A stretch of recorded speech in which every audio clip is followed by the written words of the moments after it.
What up, everybody? Unlicensed assassin. Package. Desk. Let's go.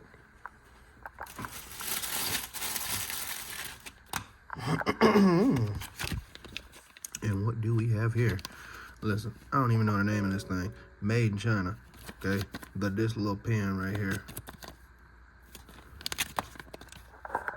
is badass. And then it comes with